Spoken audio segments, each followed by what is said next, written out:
Welcome into another episode of 15-Minute Marketing with GT. I'm your host, Greg Todd, and I'm so excited about today's episode. I met this gentleman a few years ago live in Tuscaloosa as he was the keynote speaker when I was helping a friend of mine run sound and audio. And I'm just so excited to welcome in Drew Davis. How are you today?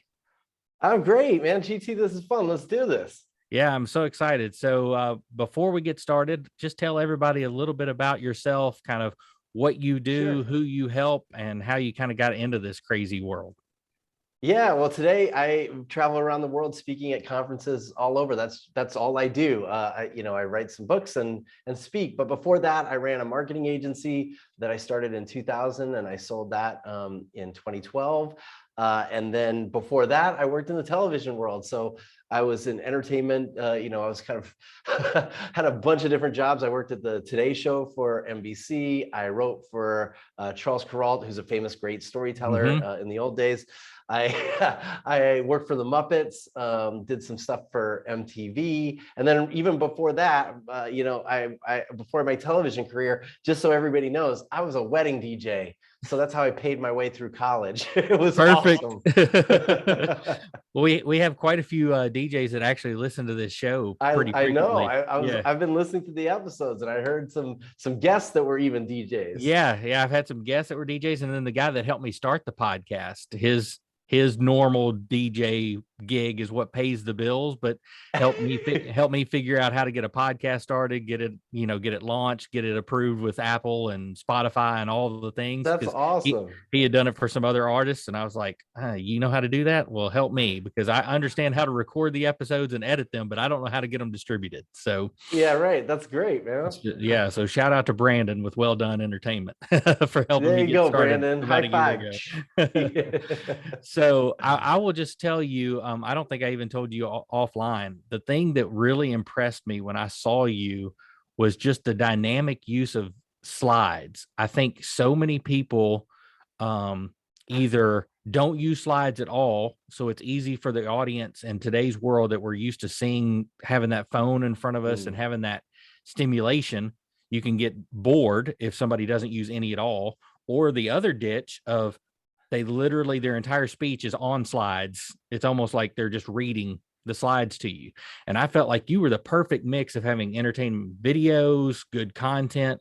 How did you kind of come up with that style? Oh, thanks. Well, it's been a long time in the making. I started speaking actually as a lead gen tool for my business. So I know you speak, and I'm sure a lot of other listeners speak out there. And so I was just like you, I ran an agency, and one of the most effective ways for us to generate leads for the business was speaking at events. And so when I first started, I was just like everybody else. I put everything on the slide. I tried to shove everything I know into a presentation. I had imposter syndrome, and I thought, I got to show people that I know all this stuff, and I got to demonstrate that I've done all this stuff. And it took me a few years of watching other really great speakers to realize that I could probably do a better job if I removed all the text that was unnecessary, if I rehearsed so that I didn't need the slides as a crutch, because I think that's what people end up doing. That's why you end up with those presentations with everything on the slides, because they haven't rehearsed enough. So I started rehearsing, and I hated it. It's awful. Like I call it like the kind of the trough of disillusionment that you fall into when you start rehearsing, because you start to sound rehearsed. And ironically, you kind of have to push through the bottom of the chart. When you sound the most rehearsed, it means you haven't rehearsed enough yet. And as soon as you kind of go through that trough, you start going up on the other side, it starts not sounding rehearsed, and it's almost second nature. And that's when I started realizing, oh, you know what? I don't need really anything on my slides. And if I'm going to use slides, it has to show me something. It has to show the audience something that I couldn't do. And so that's when I started to really hone the kind of synergy between the slides and the videos and me. What am I doing? And trying to block it better. So it took a long time. It wasn't an overnight thing, but I still, by the way, just to be fair, I still have to work on it. I still work really hard to try to find ways to make the performance, the whole experience better, whether that means removing a slide or adding one or whatever. Yeah. And I think to relate that to the people listening, I think we should rehearse what we're going to post on social media. So many of the people that listen to this podcast or follow me for whatever reason is because of the social media aspect of the world that we live in. Yeah. But I think too many times now people are just posting to be posting. And it's very similar to Yeah. having a slide just to have a slide. Like, I think we really need to think through, what are we putting out in the world and why am I putting this out there? Is it going to help attract my ideal client? Is it going to educate or entertain? Because if it doesn't do one Yeah. of those two, it's probably going to go unnoticed. Yeah, I mean, I like to think that if you're not adding value to the audience, then it's not worth posting. I know that might sound odd in a world where influencers just post that they're wearing pants and they get Right. 1 million views, right? But I think, look, I think most of us are not getting paid just to post, which is what influencers are doing. We're getting paid only when people are inspired to buy something. And that means we have to create these moments of inspiration in their life where they go, wow, I want to be part of that. I want that. I want a photo booth at my wedding. I never thought of that. Or I want one of those 360 camera things. Or Right. I want to, I've never thought of having a DJ and a karaoke booth. Like, that's when they're realizing that they're going to go on a journey they never expected. And if you think about all of your marketing, but definitely your social posts about as a hope that you're creating a moment of inspiration that's going to send them on a journey they never expected, that's when you're going to start adding value to their lives. That's perfect. So let's talk a little bit, or I'm going to jump back to what you did a long time ago here in a minute. But before we get to that, so tell everybody, like, what types of things are you talking about when you're going all over the world? This is what you do full time now. So, like, what are Sure. you out there helping people with? Well, I come up with a new speech every year, which, just like any business, I think constant reinvention and kind of, and doing it strategically is really helpful. So, for example, I make sure that every September I debut a new speech. It's like I've kind of like reinvented my business. So this year, for example, I'm talking about what I call the influence pyramid. Wait, here, I'll give you a horn. Yes.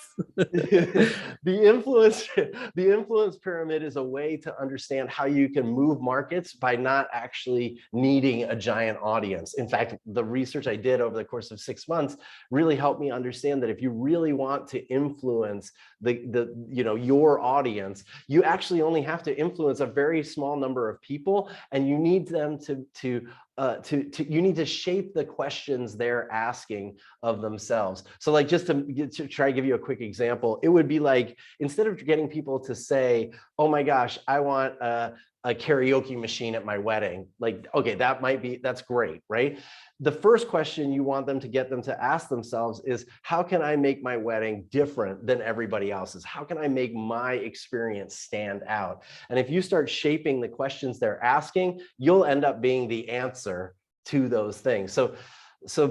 Anyway, so this year is the influence pyramid, and I've really enjoyed kind of doing the research and building the speech for that.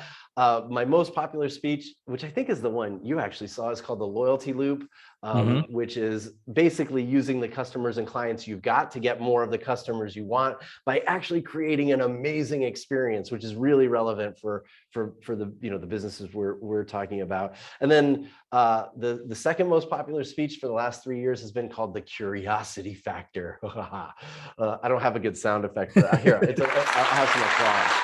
Ooh, that sounds good. The curiosity factor actually came out of my frustration with people telling you that your content has to be short. I get it. Like, some platforms mandate that it's short. That's not really what I'm talking about. What I'm talking about is people saying that if you're going to post a YouTube video, like, it can't be longer than 2 minutes and 43 seconds or whatever number they pick out of the air. I found it frustrating that the same people who were telling you to keep your content short would binge watch 3 seasons of Stranger Things on a Saturday. And so what I tried to do was spend a long time breaking down exactly the way that people get you to binge watch Netflix, right? How does a show get you to watch minute to minute and then episode to episode and hour to hour, so that you're just enthralled? And how can you then use that for the content we're creating? So that's the curiosity factor. So those are just 3 of them. I have a couple more that are still active, but those are the main ones. I love that because I think you're exactly right. There's so many people that tell you to keep it short. I mean, I originally named this podcast 15-minute marketing with GT Yes, yes, because I because noticed that. yeah, because the idea was that 15-minute commute or the 15-minute ride on the treadmill or whatever. But what I found is most of my guests had enough value that they were providing that 15 minutes wasn't enough. But the name stuck. And what I've tried to do is my solo episodes that I fill in between guests, I keep to the 15 minutes. There you go. That's fair. That's fair. But I don't want to limit a good conversation I'm having with a guest to the 15 minutes if we've still got value to add to the audience. The Fair key enough. is what you're explaining is it's not the 15 minutes, is are they still wanting more at the 15-minute mark or at that 2-minute Yes, 43-second mark? It's exactly. that's the issue. It's you can't have long content that's boring. You're right. Nobody's going to watch it. But Yeah, if they're exactly. enjoying the experience. Absolutely. And like the best element to do that is using curiosity. So for example, if I say like, hey, in 3 minutes, I'm going to give you the 6 like simple things anybody can do to actually build a better experience for their clients and customers, whether they sell, floral arrangements or DJ services, or they rent equipment for, for weddings and functions. And then we move on, people will stick around because I've created a curiosity gap. A curiosity gap is just a void between what you know and what you want to know. It's just a void between what you know and what you want to know. What you know is that in a few minutes, I'm going to list these 6 things that could transform your business. What you want to know is, what are those 6 things, right? So you're going to keep waiting. Now the key is you can't say in 30 minutes, I'm going to do that, because I'm not sure personally that the payoff for those 6 things is going to be proportional to that amount of a curiosity gap. And that's why Stranger Things is so good at it, right? Like when you start an episode, any television show, any entertainment that you listen to that's mass public consumed content that's been successful uses curiosity gaps to help you chase an answer over the course of an episode. Sometimes the answer comes in the first minute, but it's opened a new curiosity gap, and now you need to wait 2 more minutes for that. And so it's just, you constantly are inviting people to chase answers. And that concept alone can help you win more deals. It can help you get a client to call back that hasn't paid you yet. It can get a proposal signed that they seem to be waffling over. Using curiosity to inspire people to act is a great way to rethink the content and the marketing you're doing. That's great. And I think too many people don't do the call to action. They don't have that hook at the end. So they're either always selling and it's too much, or they're just putting out content and never asking anybody for the sale. And that's very true.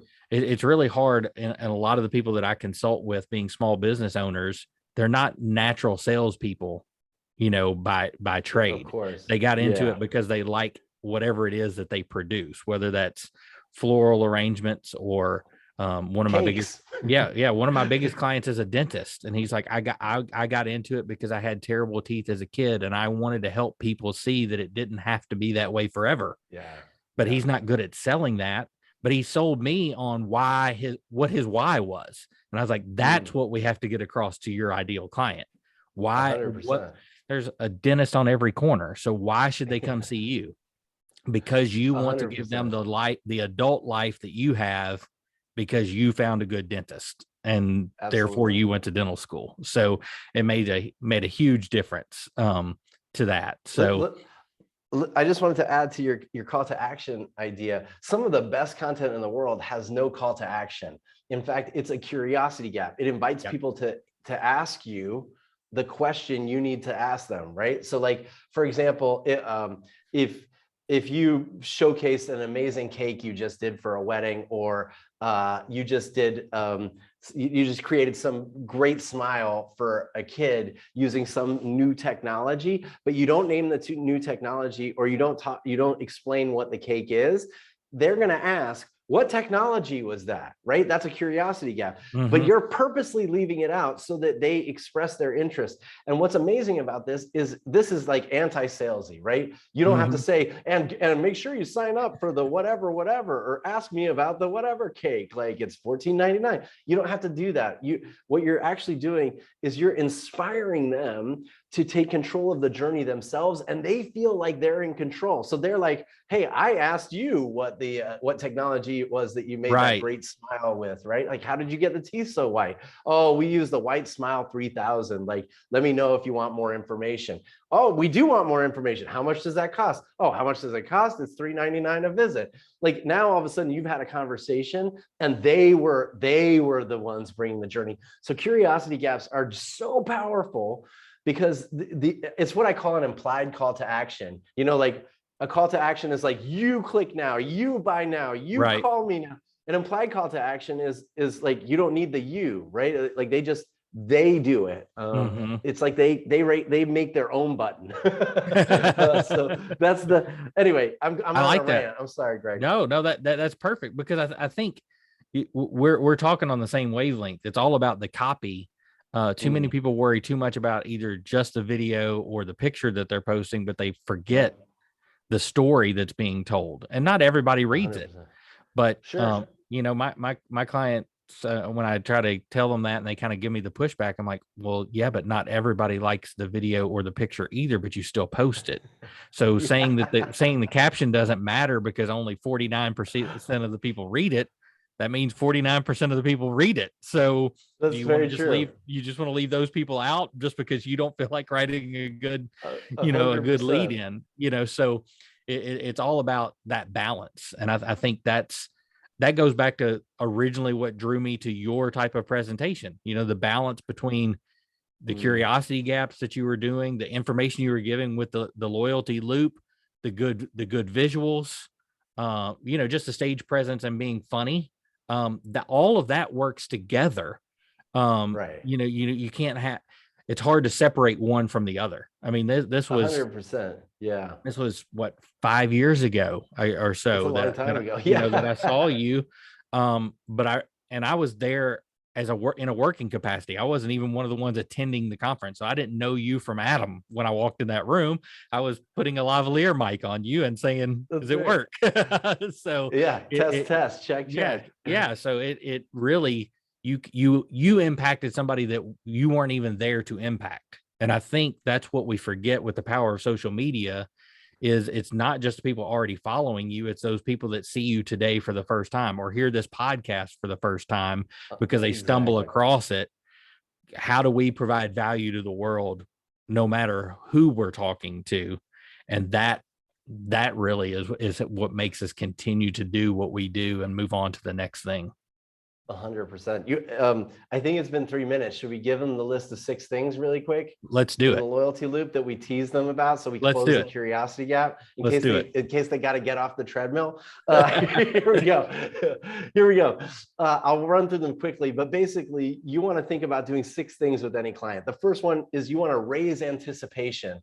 You want to raise anticipation for the next step in their journey, get them more excited about the next step than the current step. Okay, so no matter what you're doing, think about raising anticipation. Number 2, you want to maximize the honeymoon phase, which is a very appropriate term for a lot of the people in this audience. Okay, when you want to figure out when they are at their happiest. Now, you might think that they're at their happiest at the wedding, but I can remember personally that it was days after the wedding when everything had calmed down, and I was like looking through photo albums, and I had some space and time to think, that I was even happier and I could actually reminisce in the right kinds of ways.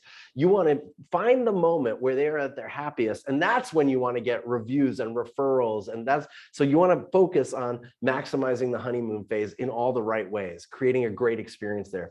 The next thing you want to do is re-inspire them as they're building up, to any experience. If you're a dentist and they have a big appointment coming up because they've got some oral surgery, you need to re-inspire them, to remind them why they chose you in the first place. Not just so they don't cancel that appointment because they're scared and they don't want the drill in their mouth, which is what I want to do, right? That you want to re-inspire them, to remind them. So in your example, Greg, that's when you want to say, hey, look, I know you have this appointment tomorrow. It's surgery. It's going to take a few hours and it's painful. I get it.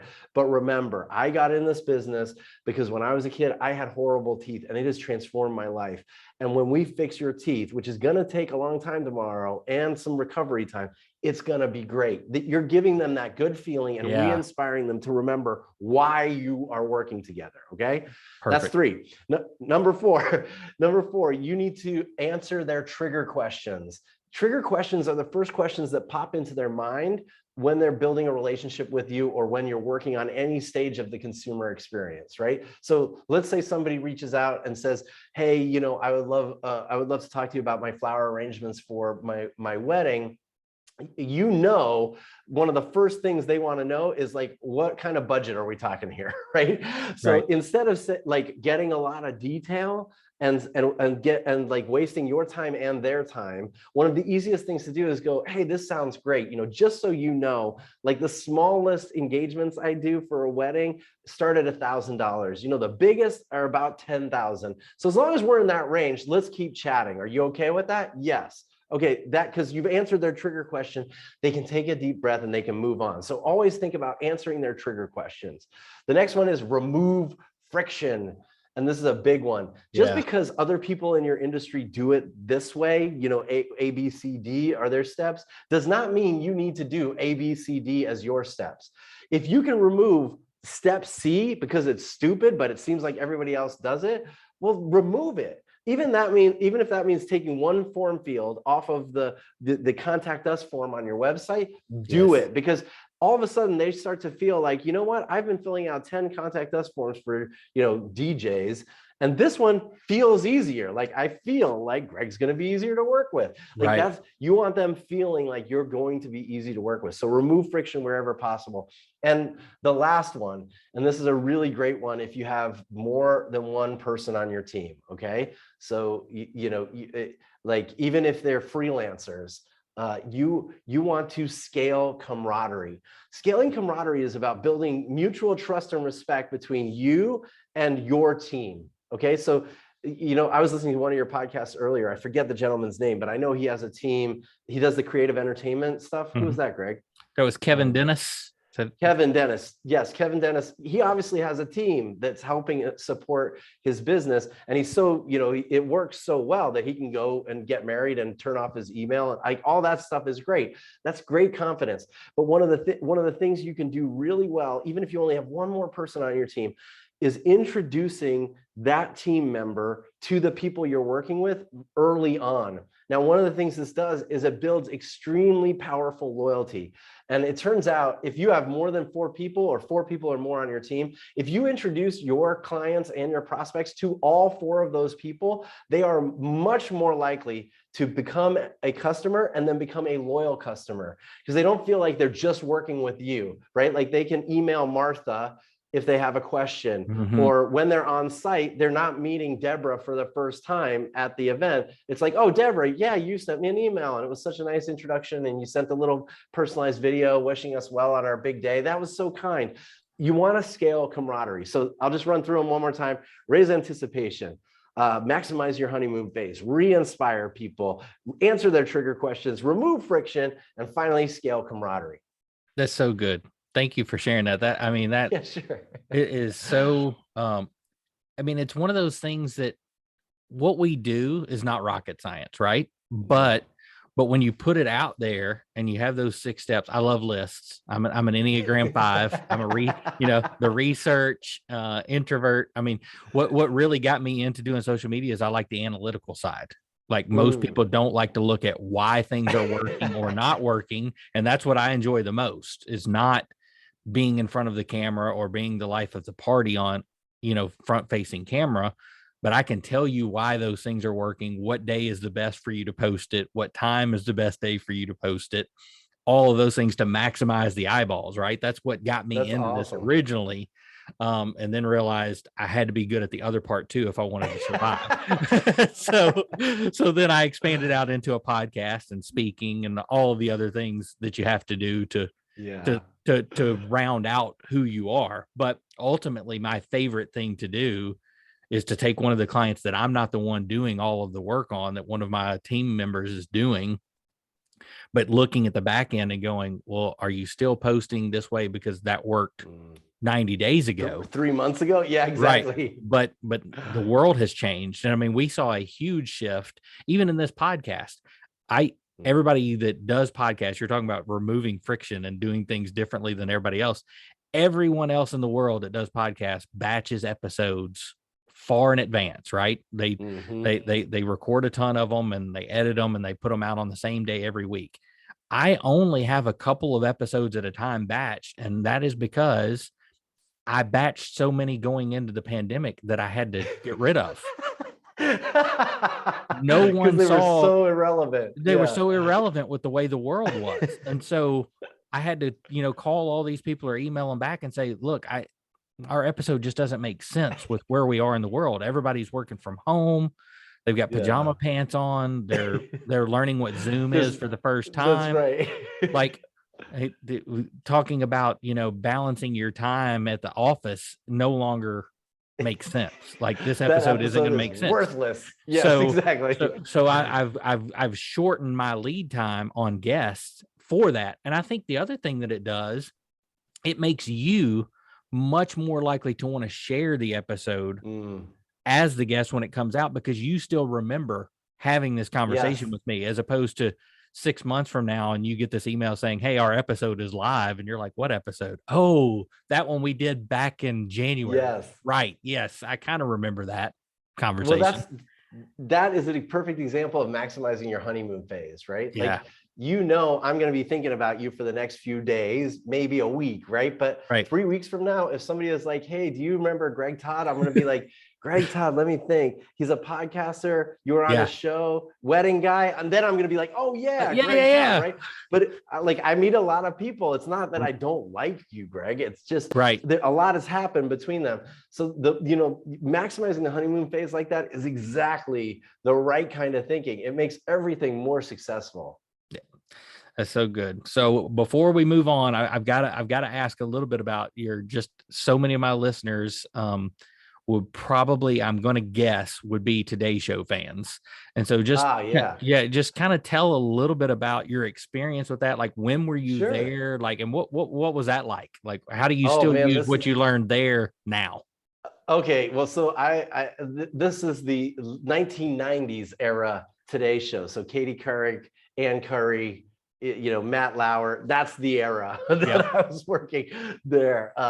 So, basically my job when I first started was just basically writing the morning news for Weekend Today. So the first thing I would do, I'd have to get there at like 1 a.m, type away, write that stuff. I did some remote, producing, which means if they were going to interview like the governor of Delaware, I'd fly out on Friday night and set up with the satellite crew at the mansion of some politician or entertainer. And, and then we'd do a 3.5-minute interview and then break it all down. And I'd fly back and make sure everything went well. And that they knew the questions and stuff like that. That was kind of my job. But as it evolved, over time, I can tell you directly what I learned there. One, I learned what and how to pitch a great story. So, one of the first things you do is you sit down and, basically everybody had newspapers at the time. And, we'd like read the headlines from, all the newspapers. And then you'd basically pitch like, hey, we should talk about this, or, we definitely should address this, or maybe we can find a guest for this. And early on, I was just reading the headlines like, oh, the New York Post said this, what do you think? And they're like, that's not a pitch. So, it takes a little while to see and learn from other people how to present a story that people want to, actually dive into and have questions about. And, the secret, to be honest, is pretty simple. Like, you have to get to the heart of the story really, really quickly and make sure you can relate it to the audience. One of the things that Today Show does better than any other morning show, and it's why it's been the #1 morning show for so long, is I think they come at it with an audience first perspective always. They know what their audience wants. And they, if I said, hey, let's do a whole story about opening day for baseball, they just roll their eyes and be like, look, the Today Show audience isn't that interested in baseball. But if I said, hey, like, you know what? It hasn't snowed on opening day in 40 years, and it's snowing at Fenway Park right now. Why don't we do a story on how wild the weather is? Then all of a sudden, Al Roker would be like, that's interesting. Let's do that story. It's not a baseball story. Right. It's a story about how wild the weather is that they know the audience would be interested in, and Al is up for it. So you gotta, and this works in social media. It's something that I learned, 25 years ago, and it's never failed me. If you don't know what the audience needs or wants, you're gonna have a really hard time being successful in getting them to engage in a deep and emotional way with the content you're creating, for them to feel like it's for them. That's so good. So, you've listened to some episodes, so I end every episode with the same two questions for the guests. I'm ready. So, we'll start with the first one. We've talked a little bit about Stranger Things and how that sucks people in, but what would be your go-to bingeable type episode now? Netflix, Hulu, whatever. Good thing this is coming out in like a week, because I think this is very current. I think you should. I just watched on Hulu The Dropout, which is, I think it's been there for a while, but The Dropout, it's actually a mini series. I think it's 8 episodes about the founder of Theranos, that fraudulent medical device company. Her name's Elizabeth Holmes. First of all, it's a fascinating show. Second of all, she's crazy. And it's actually a really interesting show. But I think as business owners, it's really easy to watch and think about how you can get so sucked into your own business that you lose complete sight of all the things that really matter in the world, or even why you started the business in the first place. It's the most visceral reminder of how an entrepreneur can be sucked into a life that is just overwhelming and all-consuming. And she went too far. Like, I don't think most of us are ever going to go that far, right? But I think it's a good reminder to say, hey, look, like, I need to get outside these 4 walls. I need to go to the wedding conference in Las Vegas in a couple of weeks. I need some new thought. I need to step back and remember, why did I start this in the first place? And am I being true to my customers, my clients, and my life? So I would definitely watch The Dropout. I have not watched it, so I'm adding it to my list. It's crazy. The girl is, she's nuts. Oh, and by the way, one of your other previous guests said the Ozarks. It might have been Kevin, actually. But the girl, the girl who plays in the Ozarks also was in the Anna Delvey story. That's another weird mini series. Yeah. Did you watch that one, Greg? I did. Yeah. Okay, that was good, and she was amazing. Yes. So there, I'm binging crazy series about wacky entrepreneurs, I guess. That's so good. I love it. And then the next question that I always ask: if you're dropped on a deserted island and somehow this magical record player survives, but only one album survives the crash, what are you okay with listening to forever? Oh man, I'm gonna dust off the sand and take out the Beastie Boys Hello Nasty album. Yes. It's such a, it's my favorite album of all time. I could listen to that in fact, if my wife would let me, that's all that would be on in my car 100% of the time. That is so great. I play cards with a couple of buddies once a week, and it rotates between houses every other week, right? Between 2 guys hosts.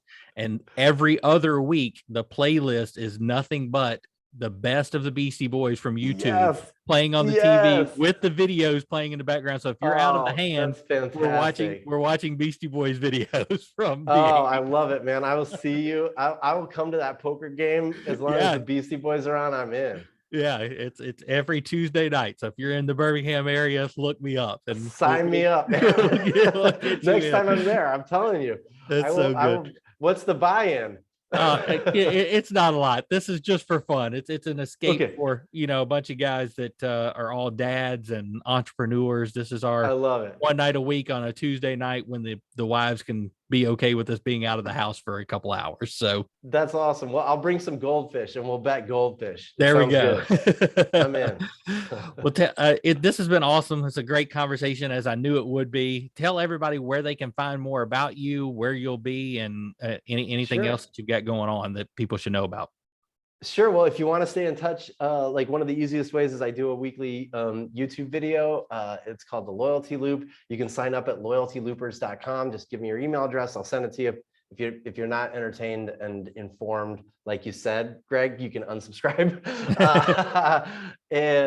Yeah, I mean, that's the best way to find me. The other place I spend a lot of time is LinkedIn. So if you're Okay. on LinkedIn, just find me. You can search Andrew Davis, look for the guy with the orange glasses and the bow tie. That's me. And yeah, connect. I'd love to stay in touch.